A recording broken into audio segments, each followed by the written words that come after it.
Looks like we might have a minimal quorum for the first topic at least. We should get started.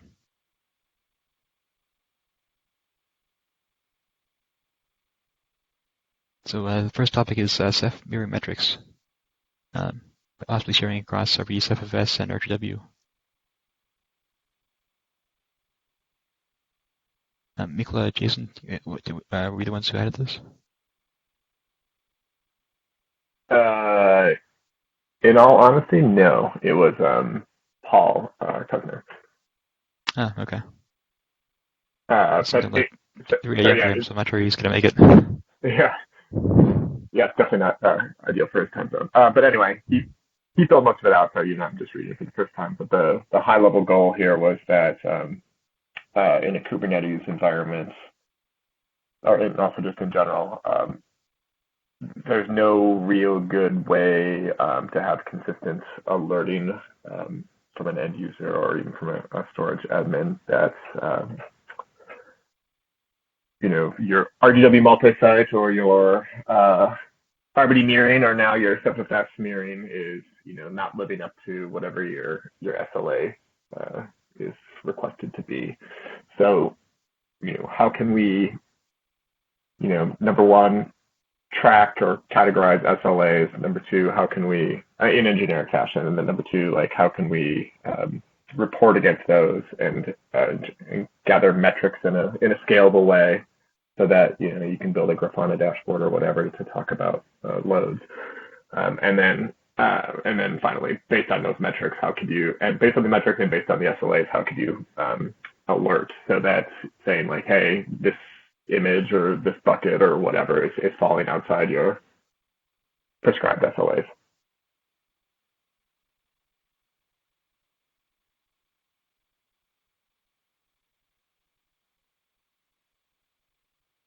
Okay, that makes sense at a high level.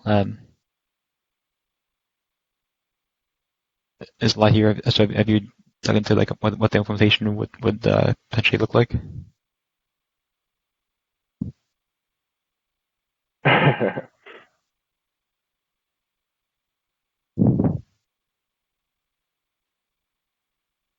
Well, the idea would be to export it in Ceph Manager, and this way we can export it to Prometheus, so OCS can consume it or book.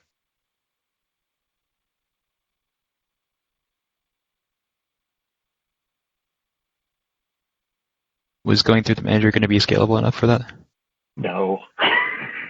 Yeah, that's the biggest the issue. answer is always no. Yeah, I mean. Well, yeah, but I think even. It's certainly simple to have a single Prometheus endpoint, but yeah, trying to shovel all this data, to get it just back to the manager so that it can, format 100 megabyte, data dump every, 20 seconds, however often it gets scraped. It's not scalable at the end of the day. It may work for very small clusters and very, small workloads in terms of number of images or buckets or file systems, but.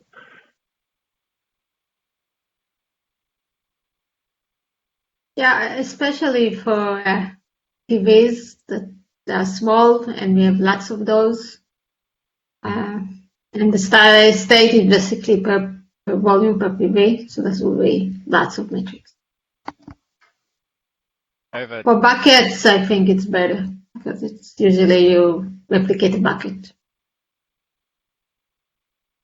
I have a dumb question. Right now, all of these mirroring daemons are reporting periodic status to the manager already, right? They have that like just a key value dictionary blob, whatever, of JSON, right? Yeah. It's just service map. So this going beyond that. Right. So, and even as Paul gets down there in terms of even just like tracking your replication daemon health without knowing that it's one thing to say that there's a daemon out there, but then how does that relate to a service going offline? Or you might have daemons running, but none of them are in like the master mode, in terms of being responsible for pushing or pulling data across. So how do we even just convey that and say, alert, we expected 10 daemons to be running. There's 0 or there's 5. Or alert, there's 10 daemons running, but no one's doing anything with the data, which might be covered by the SLA, but still, like, at a higher level, just knowing that, well, the reason why all the SLAs are being violated is because, this issue. Yeah.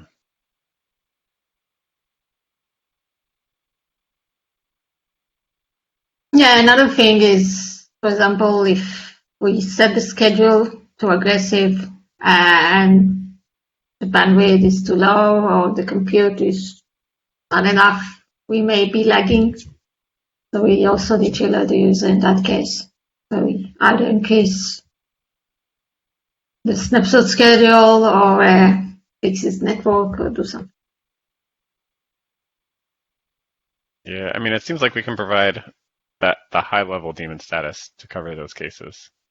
Like, we'll know whether it's running because it's reporting back its status, and its status could include whether it's active or not active, and if it is encountering any bandwidth issues or thing like that.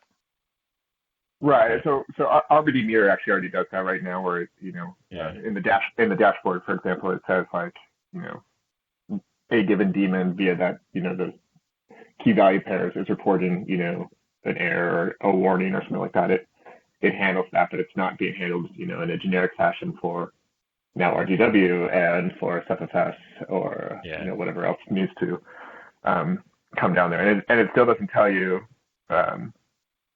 There's a lot of logic in the dashboard to say, well, I don't see any daemons, or I don't see any daemons that are reported as primary, so I'm going to as the dashboard report that as an error warning, and not just a generic service that says I expect now that we have Ceph admin or something like that, like I expect to see this many daemons running. I don't, so there's a warning there. Well, Ceph ADM will take care of that part. Like if you have a service spec that says there should be 5 daemons running and there are only 2 of them or whatever, it can raise a warning for that. Right. I think the bigger issue would be like there aren't any running. Although even then, like maybe that's just like a misconfiguration, like you didn't deploy it, and so it doesn't necessarily need to result in a warning. Like I wonder if this is a matter of looking at what RBD Mirror is reporting and its overall structure, and then what RGW is reporting its overall structure, and then figuring out. Presumably they're totally different. Like, is that okay? Is it going to be a totally different structure? Yeah. So just Which, and just to kind of go back a little bit, what kind of brought this whole conversation up was, well, obviously that Paul was interested in gathering metrics and alerts for specifically the case of RBD mirroring, and while it does provide a lot of data, well, that data is from the point of view of I am Kubernetes and I only read Prometheus exports or something like that. The data is not easily ingestible or available. If we have replication status on a given image that says it's down, like you have to periodically pull that data, from the OSDs to say, determine that image X is down. We don't get an automatic alert that someone just ingests that says it's down. Yeah. So when you're at tens of thousands of images, it's a painful process.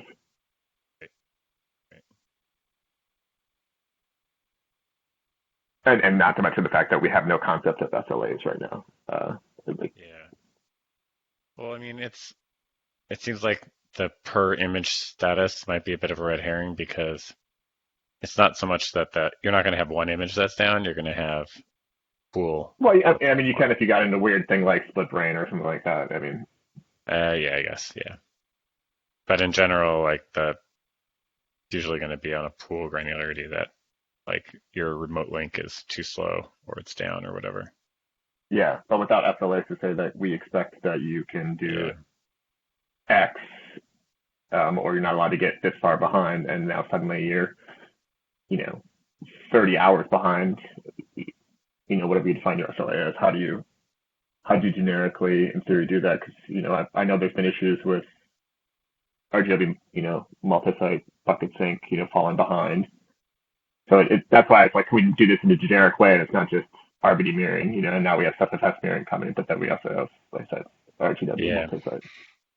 And it seems the same problem over and over again. And It seems silly to keep solving it in, here's the RBD specific way to do it, here's the Ceph specific way to do it, here's the RGW specific way to do it. Okay, but yeah. So even so though, there are multiple layers here. Like one is just like daemon health and status, and making that generic. And then there's like the pool, volume, whatever, zone, granularity, health and status. And then there's like image, bucket, whatever, issues. That volume. Right. And then there's also like feeding this to Prometheus. There's raising health alerts.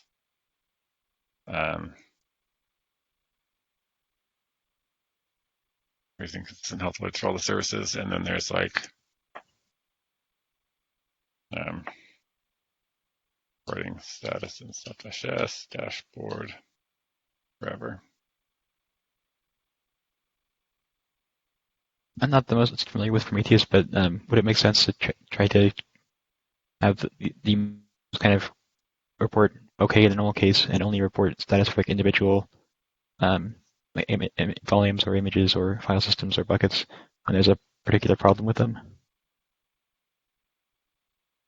So it wouldn't be like having this constant like hundreds of thousands of items. But does lack of reporting on a given image equal good status, or does it equal that something bad has happened and it doesn't know about that image, for example? Like, does no data mean? And like, how do you detect the case? Well, if you're kind of like delegating the monitoring to the mirroring daemon or the RHWs, and assuming that if they're reporting okay, then images that they're handling are okay.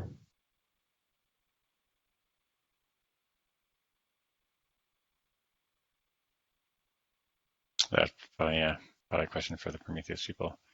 Yeah. Well, maybe before that is the question of should RBD mirror be feeding its metrics directly to Prometheus? Well, so there's no feed per se to Prometheus. It's you stand up a simple web service like export or whatever, so that it can scrape it. So then you can then have something where you could have via those service daemon key value pairs, each daemon could report, here's my Prometheus endpoint, here's my IP address and port that you can attach to my Prometheus end server on. And then we have, via the manager REST API, just a way to gather all the Prometheus endpoints for the system. So there's one place they go to say, hey, get me all the metric endpoints, for a given type, be it, RBD mirroring versus RBD iSCSI, RBD NVMe gateways, all these things going forward, so that we don't have to keep feeding stats back, to the manager as a single point of failure. I know the Rook team kind of pushed back on me on that regard. It's like, we don't want to read from another Prometheus endpoint. I'm like, well, at the end of the day, also you can't just keep shoving all the data in. You already read. Kubernetes itself is reading from n number of Prometheus endpoints, so I don't really. It's just a matter of configuring and saying now scrape from here, as opposed to all data needs to come from here. Well, we already in OCS have several. Yeah. So at least for OCS, we have actually a new exporter for GW. So yes, well, we'll need. Yeah, I agree with you. We need several export points, and it makes sense that the daemon will do that. Will be collected directly from the daemon. Right. So if the end solution is to put a Prometheus or an optionally enable a Prometheus exporter in each daemon that that we care about metrics and alerting from, I think that solves a big chunk of the problems, but then find a way to discover those endpoints, have a way to turn them on or off if you care about them or don't. But then it comes down to still like at the end of the day, is there a generic way to do then SLAs that we care about and want to alert about? Or do we punt that problem and say it's up to the end system to, doing those or ingesting those metrics to say like, well, this is violating, it's got to do some correlation of saying, somehow this other system said that this RBD image, should be the gold, level SLA, and thus I see that it's, this far behind, and punt the problem versus try to bring it in, or punt it temporarily and bring it in later. I don't know. Maybe the first step is really just getting a way to export these metrics and getting a commitment from all the teams that we want to move in this direction. That it's Ceph mirroring, RBD mirroring, RGW multi-site, is going to be able to provide these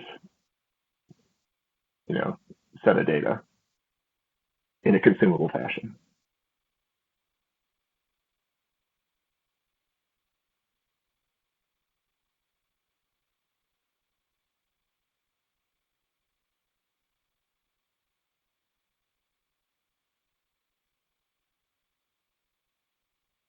Yep.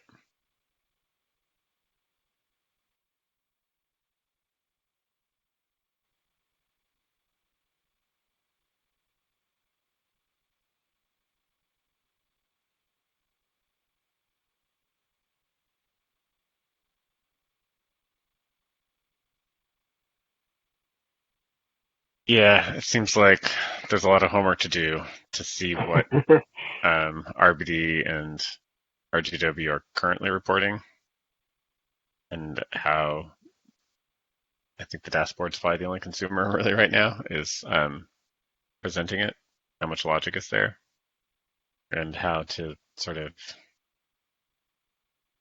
try to standardize that or not. I mean, maybe they're too different, so it doesn't make sense, but hopefully be organized.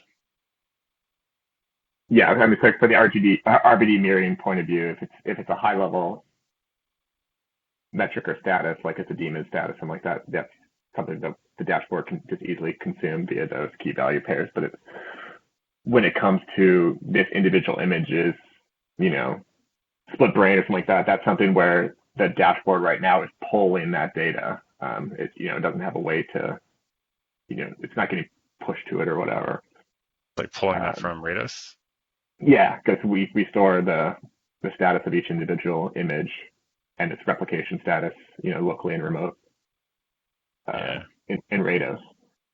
But if we have some consistent solution, does that then mean that the dashboard is still doing it one way and the Kubernetes is doing it another way, or is there a way that we can then standardize that the dashboard pulls its data from the same source? And if it's going to be the same source, does that mean we need a Prometheus, like Ceph ADM being able to stand up a Prometheus server should be like read that data from? Yeah, I mean, we can. The dashboard does already pull stuff from Prometheus. And Ceph ADM does deploy Prometheus, and as does Rook. So, I mean, we could just, if you want that level of reporting, becomes a required component. So that is one option. I'd hate to do things like 3 times over. That's my only concern. But then, the more you, at least Ceph ADM gives us the option of saying, well, at least the deployment is painless or less painful than in the past where it's like, oh no, you gotta like configure all this yourself. That's an exercise for the reader. Yeah, no, it should be work by default out of the box. And Ceph ADM deploys Prometheus and all that stuff by default now, so it's generally going to be there. Does it put its storage on RBD by default, or does it do what? Put its database storage on RBD by default, or you have to get a separate pool? I don't think so. No, it just goes in the local directory on the server.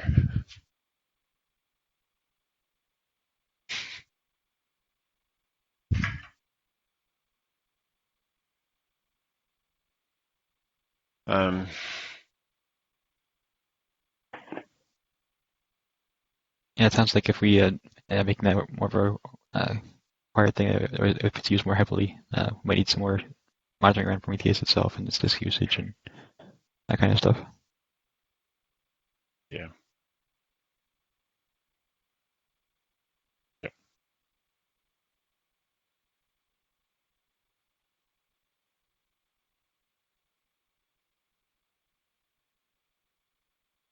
Okay. Well, I mean, that's the CephFS mirror daemon is like just at the stage where it could benefit from this be done right the first time, hopefully. So the timing is good. But I think we need to designate somebody to go do some research here.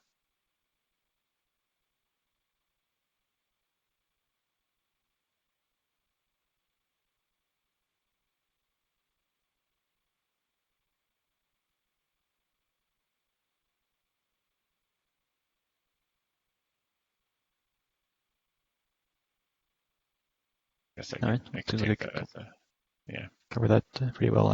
Anything else on this topic?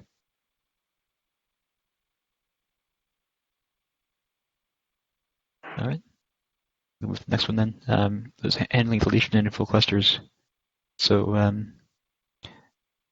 guess this came up in particular because when clusters get very full, we block writes to the cluster at the Rados level, and we have some flags that let you bypass that, or could still do higher level delete operations, but they're not being used everywhere, in particular in the manager modules for RBD and CephFS. We're added to the RBD CLI, so that you can do things manually from the command line to remove images. But if your cluster is full, otherwise, and you're using the manager to, you may be in a state where you're kind of stuck. You have to end up increasing the fullness threshold temporarily to be able to delete things, and then once you have more space, going back to usual. So, Jason, I think you also brought up that there may be some other aspects in the manager that we want to think about here. Well, yeah. So I initially did actually a quick hack and slash of for the RBD support manager module that it would because so right now it's unfortunate that the force or full try flag or whatever it's applied globally. So it's weird. It's like the API is attached to the IO context, but it actually applies it globally, like on the inside. So maybe that's something to look at in the future. But just for my hack and slash approach, I open two connections. Like here's my Librados connection, standard one, and here's my one that has the full try applied. And that and then in the RBD support module where it's doing the background deletions and other operations, I just had it use the other Rados connection that had that flag applied, but it became trivial just to still like block it. It's just because there's a single thread in the manager that is the manager command finisher. So you could have a command that's running in a totally unrelated manager module, let's say the progress module or whatever, that hits that blocks it, and now no operations, no manager commands will proceed from that point forward. That's a problem.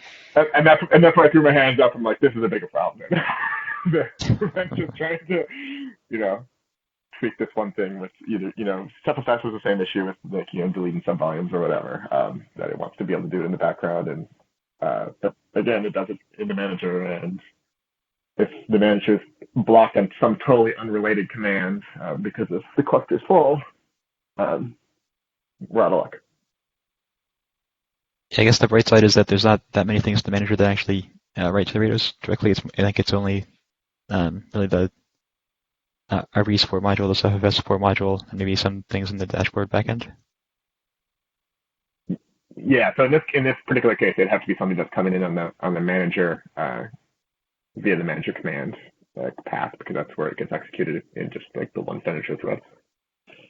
Mm-hmm. And maybe if so it's not like the dashboard or whatever getting blocked, because that's at least running its own thread and it's not handling dashboard manager commands.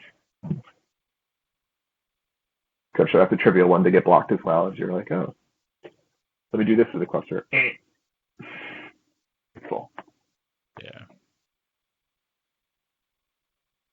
Yeah, I mean, so several issues. Manager thread can get blocked. The objector full try is global. Yeah, that should definitely not be global. That should be fixed. Yeah. I think there's some things in like RBD where you could, like for like when you're opening the image, for example, we do a watch, which is a write operation, so that'll get blocked. But that could be something that's like a full try all the time, since that's never adding any data. Right. But add some data, right? If you send a or notify, some bookkeeping. Yeah. Well, the notifies are persistent though, so that's no problem. And I wonder if, what if each module got its own finisher? Although the finisher is actually the Liberatos finisher, I guess. That means that each module would have its own independent Rados client, which probably isn't what we want either. Is it the Liberatos finisher that's getting blocked, Jason, or is it No, it's separate? It's a one in the manager proper, like it's like called the manager command finisher, I think. But it's literally just all it does is for the incoming manager command, it processes, validates it, and then basically throws it on the finisher To go do it. stack to go do it in the background. I see. And to respond to the command when done. Yeah.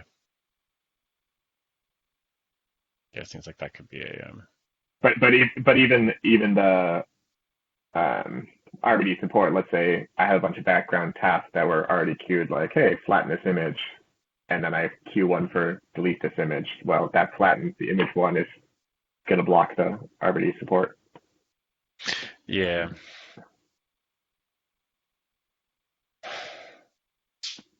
Yeah.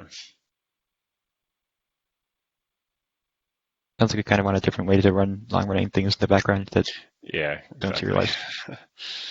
Right. Yeah, we want like worker threads versus. Well, we can play, yeah, and then you got like, you pick 5 worker threads that you're allowed to use in the background, and then all 5 of them get blocked. Or, I mean, just so that the delete would run on something that it wouldn't get blocked. That would have a dedicated channel.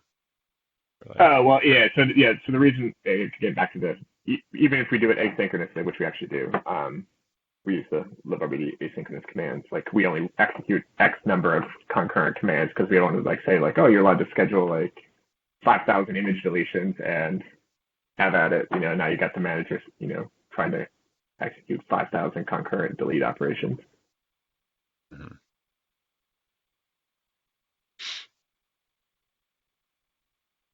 But if the delete operations get put on a separate pool of workers,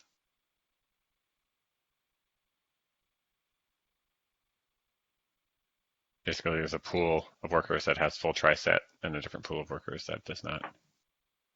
Yeah, or you just kind of take the kernel-like thing where it's like, I'll do one thing at a time as long as it's a forward progress-making operation. So you can say that a single delete is always allowed to go, just to make forward progress. Yeah. I mean, at the end of the day, this is kind of it's still a band-aid for the issue that the cluster becomes full. Because what if it's using RGW and the cluster gets full, or what if it's using Right.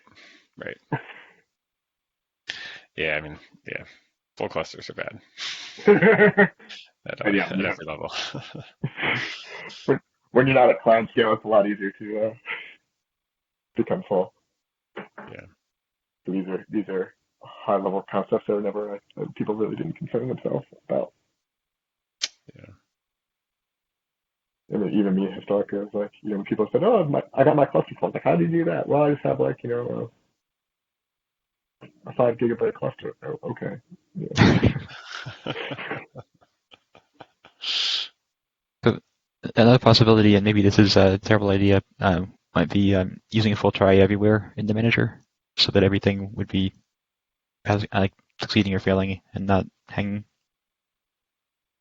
Yeah, it would take a lot more error handling to be able to make sure we're doing something sane in that when we do get the space. Yeah, I think I would worry about things like RBD flatten. Would RBD flatten behave with full try set? Right.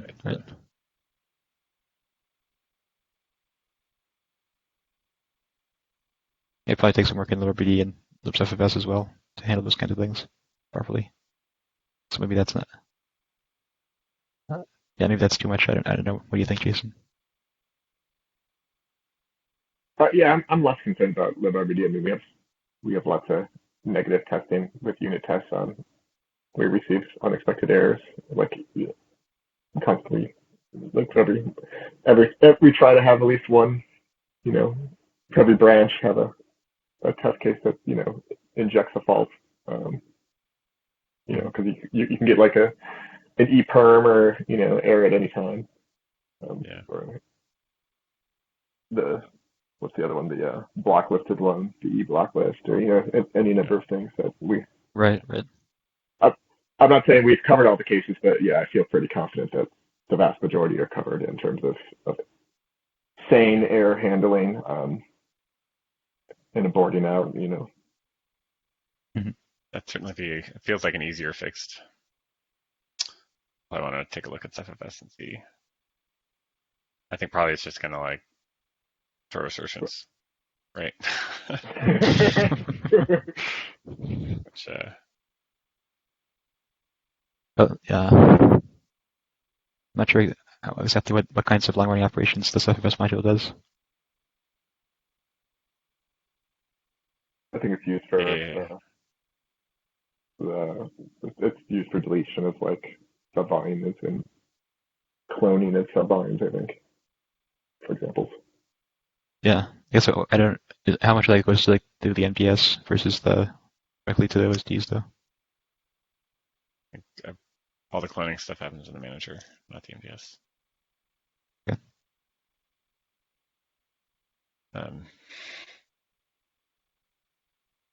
Well, we could apply one approach to RPD and one approach to CephFS. Yeah.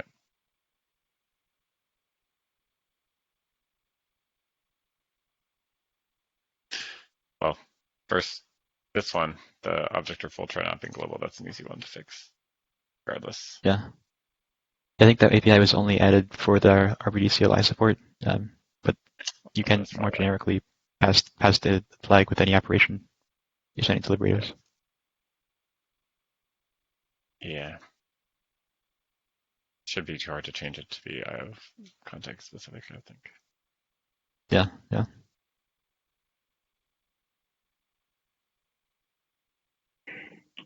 So yeah, then we still got the manager command finisher.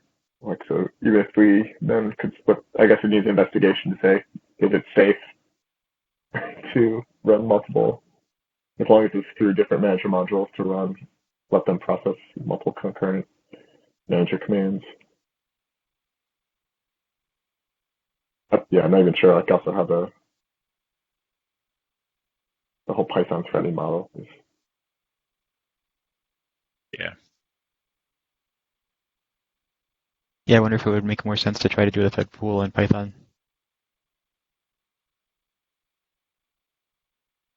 Try to do what?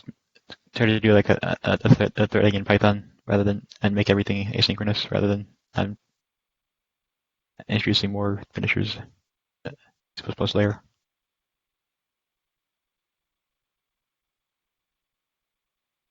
Like using, you mean like Greenlit or whatever, like one of those red? Or the Python threading module itself. Yeah. Yeah, I don't know. I don't know how it works. I think if we end up like calling into the same module since they're like each running their own like sub-interpreter, right? Mm-hmm. Then we could run into issues with the global interpreter lock potentially if we're not using some kind of threading at the Python level. Yeah. I think you're right, Josh. Python threading kind of sucks, but yeah.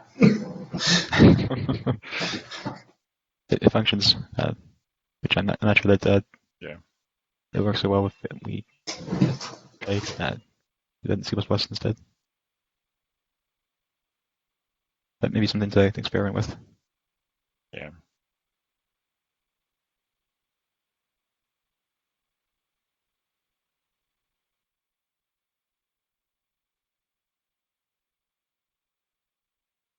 Yeah.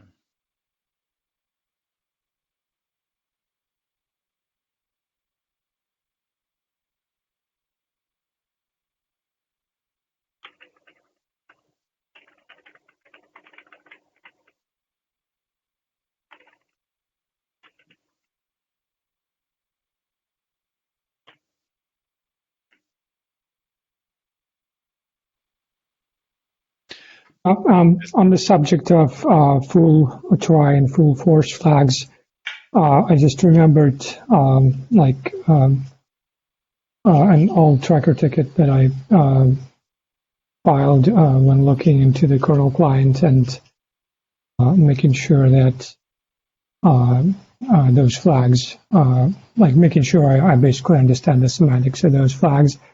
And I think the issue with full force is still not fixed.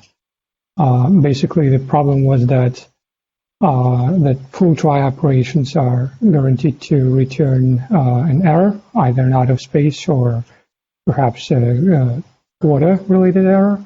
But full force ops are just silently dropped in some cases, and that way things get stuck. I'm not sure if it pertains to the manager discussion anyway, but I'm guessing that there might be some cases where there might be some operations which we really do want to force, but given the existing behavior, which judging by the tracker hasn't changed, that's not going to work and things are going to hang anyway. Yeah, I think you're right about the behavior not changing. I think that's still a bug, but we can see how far we can get without using full force and just relying on a full try. And the only reason you'd need full force if you needed to do something that was increasing the amount of data in an object, the way it currently works. Full try doesn't let you do any operation that would write more bytes to the object or create a new object.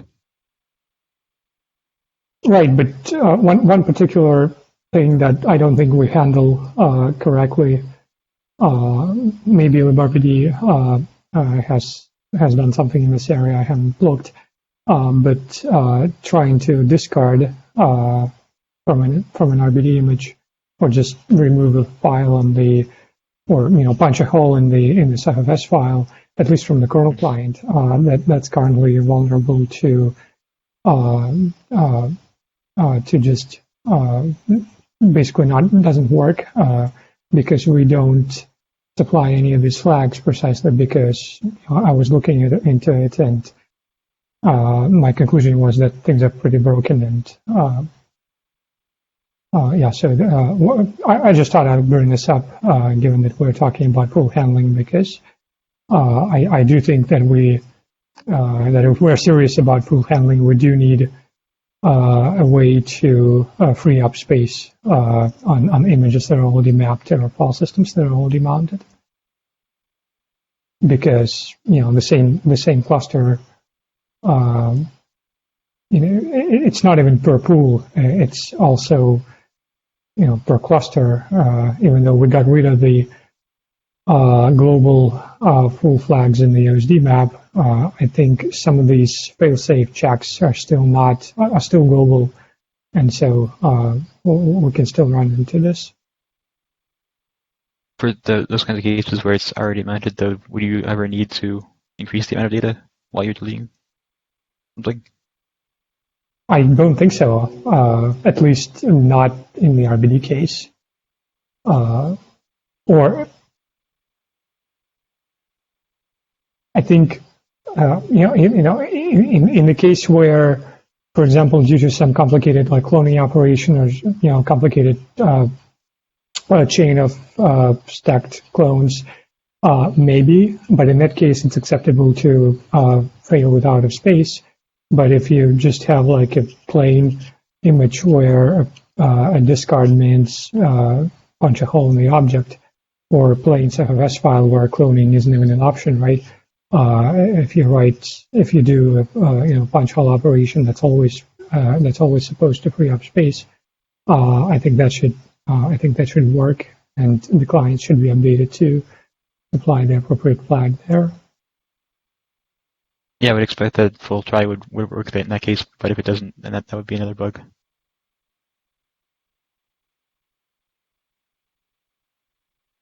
Yeah, like I said, I don't have the current status, or I just remembered about that ticket, and I seem to remember having some notes on this subject, but I was trying to find them now, and I couldn't. But the tracker ticket came up. It just this area clearly needs some attention. Yeah, definitely. We introduced these flags like several years back, but didn't end up using them everywhere, and so many things probably don't quite handle a full cluster well at this point. We probably should talk about that in RDW context sometime too. I don't think it's using full try yet either.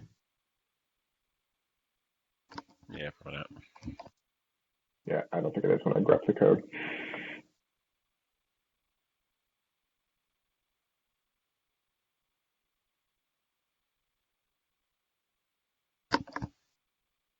Well, hole punching would always work, or like how does the OSD determine that it's not going to increase the space? Because what if it was unaligned hole punch compared to the blue store block allocation or what have you? It's at the OSD layer. There's the statistics that the OSD tracks on a per PG basis. That's like the sum of bytes and the sum of files and whatever.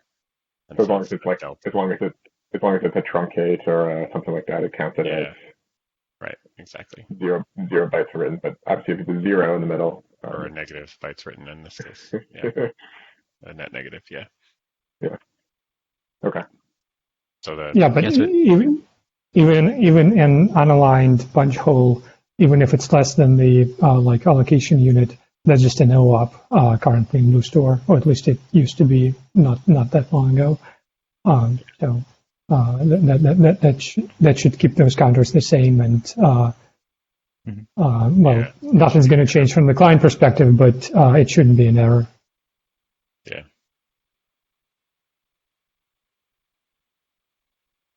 Yep.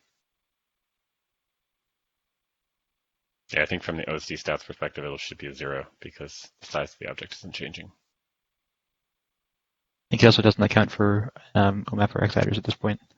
Just data changed. Yeah.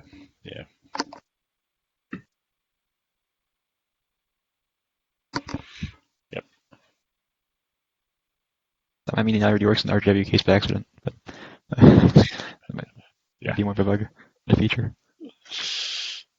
Yep.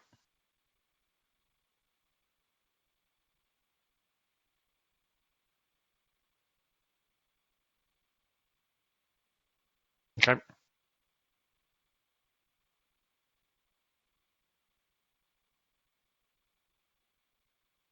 Yeah, so it sounds like we have some different paths to explore here for maybe possibly different approaches for RBD and SFFS.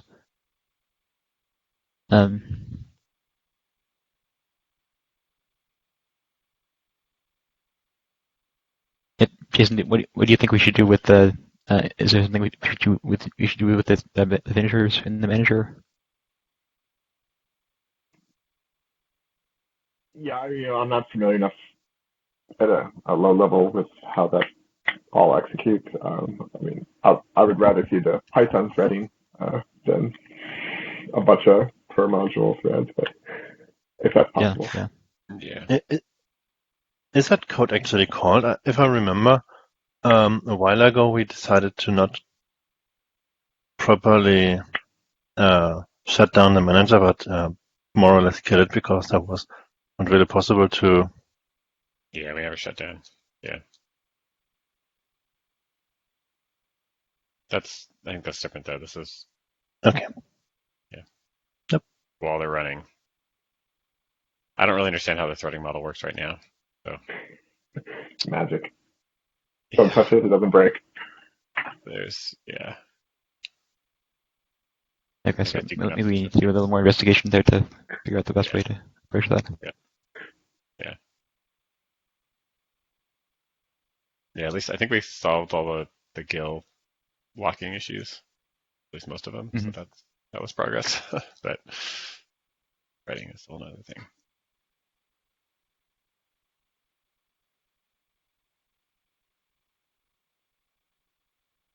Does Ceph ADM do anything that could block for a long time when handling commands? It's doing all kinds of remote execution, SSHing out to remote machines. So, Yeah, but that should no longer block CLI commands.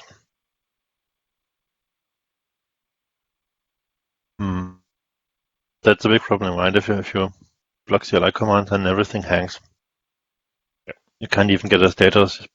Nothing works, right? As long as one CLI command is blocked. So we have to make everything asynchronous.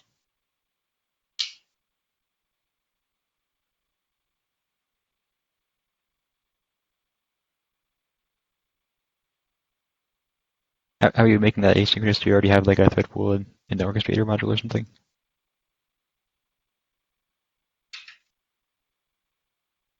Yep. Maybe we could expand that to the so modules in general have access to a workflow like this.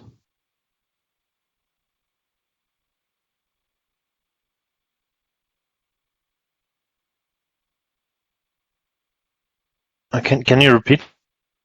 I just think maybe we could make that accessible as a generic feature for modules to be able to use this pool of worker threads to No, run things asynchronously. the code is trivial. You can just use the thread pool from multiprocessing. No, that we're not customizing it. We're just making use of it. Okay. Yeah, that's simple enough. I'm just worried about already too full. Too much stuff is going on the manager. With the Prometheus module, with the dashboard module, with all the modules that I don't know how many threads the FIDM should actually create. Right now we are hard coding it to 10. Having more threads is going to make things a bit faster. And on the other hand, it's going to increase what Ceph ADM demands from the manager. I just don't know.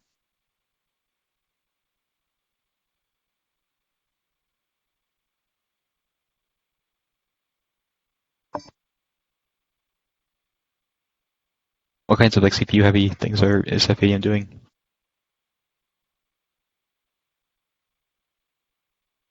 I don't think it's Or is it more about the CPU intensive. parallelism? It's not CPU intensive. It's we're creating lots of network calls and we're creating lots of calls to config key.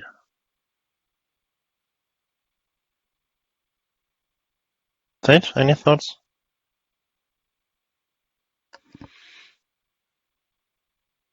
not really. I don't remember I didn't look at the thread pool stuff, so I'm not sure how it works.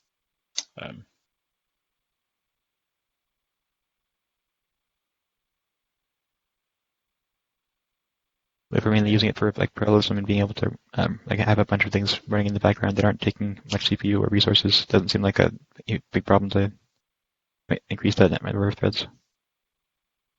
Yeah. Yeah, I don't think so.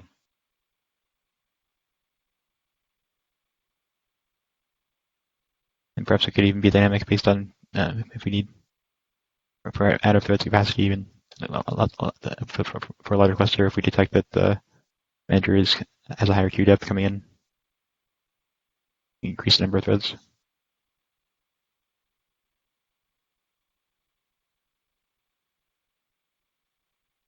I don't know.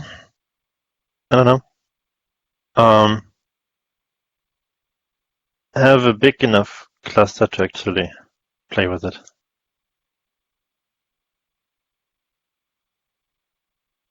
And see if I mean I don't And I know that the Prometheus module was not really able to keep up with the demands from Prometheus. Yeah, I think that's a bit of a separate issue because we're handling raw data, which is pretty CPU intensive. Whereas Ceph I don't think is doing so much work that requires resources. The Ceph really is hard on the config key store. So I don't know how much else we can demand from the config key store. I just don't have any performance numbers. It's just guessing, wild guessing. Right, and that's coming from the updates around each daemon. Each daemon status. Yeah, daemon status, daemon information, disk inventory, host facts. Right. We talked about maybe moving those into like a Raiders pool, right? Yeah, at least some part of it. I think that would address like a lot of the concerns around like throughput there. It would at least be a scalable cluster rather than the monitors, which are inherently not scalable in I/O. I don't know if that's actually a good idea to make critical data be stored in Raiders. I mean, if the pool is no longer readable or writable, then Ceph would not be able to redeploy OSDs. That's bad. Could we keep some of the cache with the critical data or something in the monitor, or What every critical data are we talking few about? minutes or something? Daemon cache. Everything that's needed in order to deploy or redeploy daemons. I don't know. It feels like config key is fine for this. Like even Is that the part that is that part recently very frequently updated? Yeah, it's updated when we scrape. Yeah. Mm-hmm. And if we increase the thread pool, then we are making more requests, write requests to config key. I mean, on these large clusters, the monitor is going to be on NVMe. It's going to be fast. Not sure.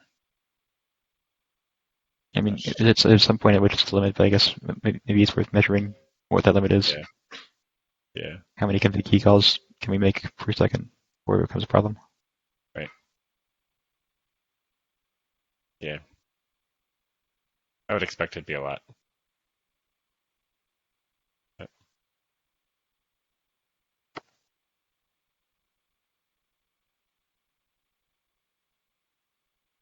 Didn't have someone in Ceph Devil made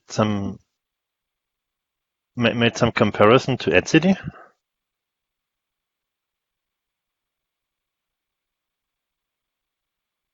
Yeah, it's probably slower, but Yeah, it hasn't really been optimized for this kind of high throughput use case at all. So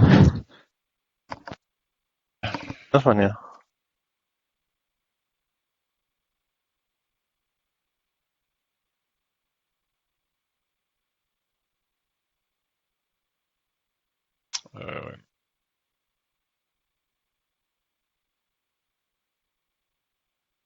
But that doesn't help in order to guess where the limits are.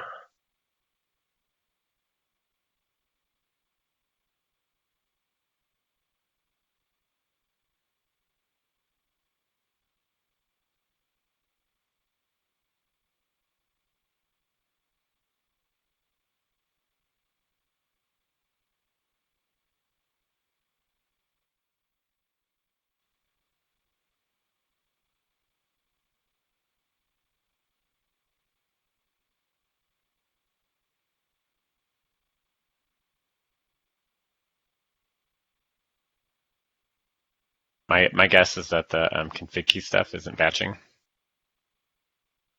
And that's what the throughput issue is about. Basically remains constant, even when you have lots of concurrent writes. Mhm. That's an easy fix.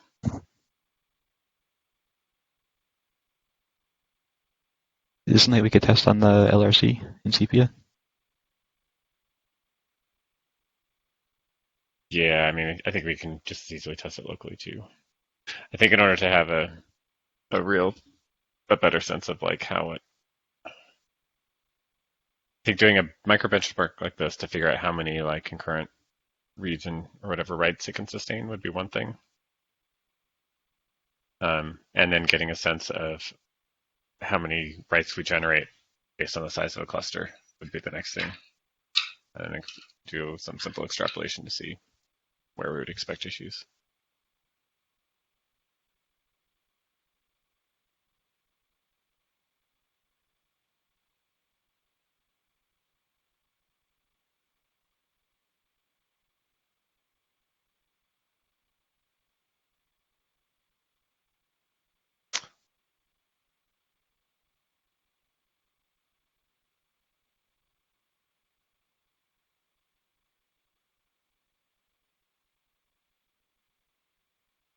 Okay.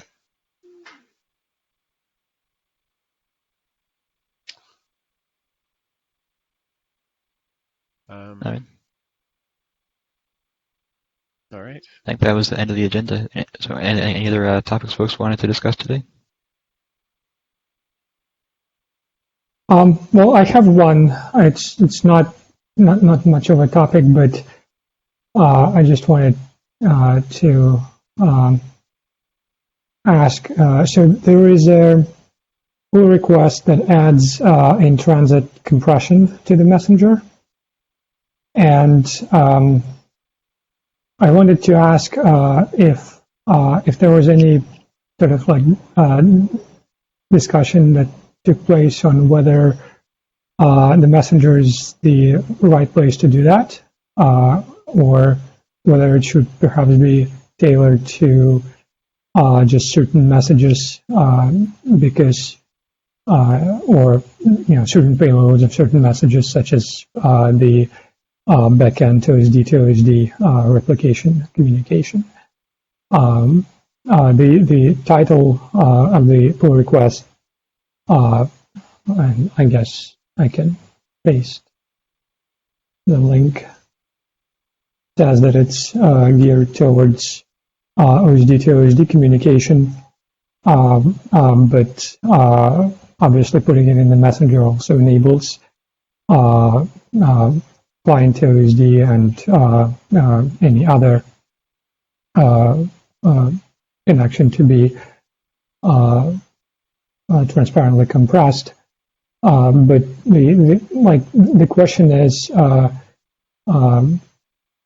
that really the right place to do it? Because again, taking the 3x replica as the most common setup, the primary OSD will end up decompressing and compressing the same data basically, at least twice redundantly, because unlike encryption, that has to live in the messenger, because first of all, we want it for everything and not just for primarily for backend communication.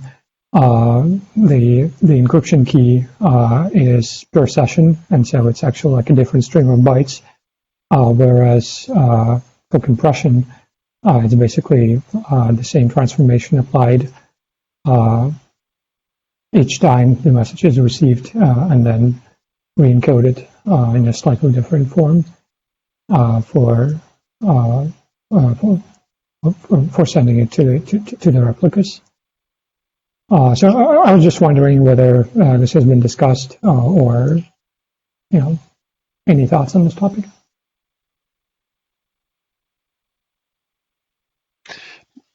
I haven't looked at this pull request. Does it do the whole message or does it do just the data payload? It attempts to do the whole message. It does it per front, per middle, per data, so per section or whatever they're called. And there is it attempts to do it. So there is a cutoff. So it uses the existing compression framework that I think was drafted from Restore, where it tries to compress, and then if the benefit isn't there, then it sends it uncompressed. So it also introduced a new flag to the preamble of the message to say whether it's compressed or not. So it's not, not particularly terrible. So, but I was just wondering whether it's in the right place to do it, because it seems to be that really the benefit is OSD-to-OSD communication in the cases where the cluster is stretched. And so putting it in the messenger just adds additional CPU overhead. And given our Crimson efforts, CPU is really the most scarce resource. And going forward, it will be our most scarce resource, I think. Yeah, I mean, I wonder if it seems like the benefit is going to be on the data payload primarily, not the other parts. Certainly for like OSD traffic. So you could imagine changing the message interface so that instead of doing set data and giving it the data buffer, you could pass it a compressed buffer, and the message header would have something that indicating that the data payload is compressed under the particular codec. That way you could compress it once and then pass it to both the messages that go to the two replicas. Or even if data comes off from the incoming write from the client, if the client compressed the data when it sent it, you could look at its disposition and use that compressed intuitively pass it all the way through. Yeah, and going further, you could maybe even not do it for messages that are not going to be compressible. So not even try, not even do that initial step where it tries to compress, and then I think it tries to see whether it's at least 1 kilobyte on the order of 1 kilobyte, savings and whatnot. So you can skip that for most messages and only do it for the ones where the data payload is known to be compressible. The other thing which this pull request allows, which I think is which I've raised but I haven't really followed up, is it allows combining compression with encryption. And that's that weakens the security characteristics. So we should probably disallow that. The reasons that were given are, save money in the stretch cluster cases. But again, someone who enables compression, someone who enables encryption for everything. Probably cares a lot more about security, and we just shouldn't be allowing that mode in the first place, just to avoid any potential issues there. Yeah, I like the idea of doing this a layer up personally. It means that there's a ceiling, like you don't get automatic compression of like the front buffers for MDS peering or something like that, but it seems unlikely that we really want that anyway. Do we know who this person is? Maya? Yeah, she was an intern. Okay. Yeah, this project was mentored by Josh Solomon. Okay. I'm not sure. I think her internship's over now at this point. So, if we want to make more changes to this, it'll be another project. Yeah.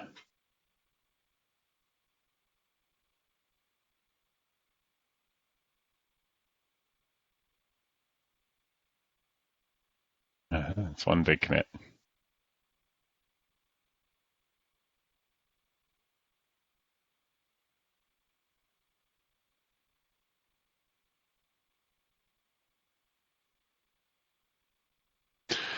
What does everybody else think? Like, do we want to discuss on the list like what approach we should take, or do we agree what approach we should take? I don't know. Was this Isn't did this potential for benefits for beyond just OSD communication too, like maybe between RDWs or I guess they're using different protocols at that layer. Yeah. Yeah, I agree. I think we should have a discussion on the mailing list and see what users have to say. Yeah, and for RGW, we can do the compression, and send compression, so you can get the data compressed. Yeah. Could help I mean, maybe you for could RBD imagine. or other multi-site things. I mean, you can imagine all kinds. You could even imagine that, like BlueStore can compress, right? You could imagine having the compression happen in the OSD or even at the client, and then just in not one having place. to compress.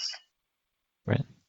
That might run afoul of the way that BlueStore is chunking things, but you could feed back some heuristics or something to, what the preferred chunk size is.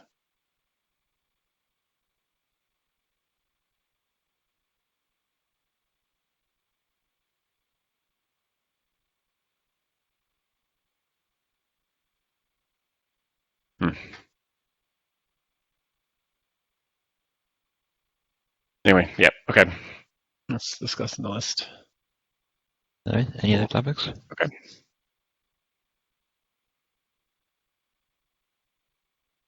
I think so. Okay. Thanks, folks. See you next month. Thanks, everyone. Have a good one. Thank Thanks. you. Bye. See you guys. Bye. Thanks, you.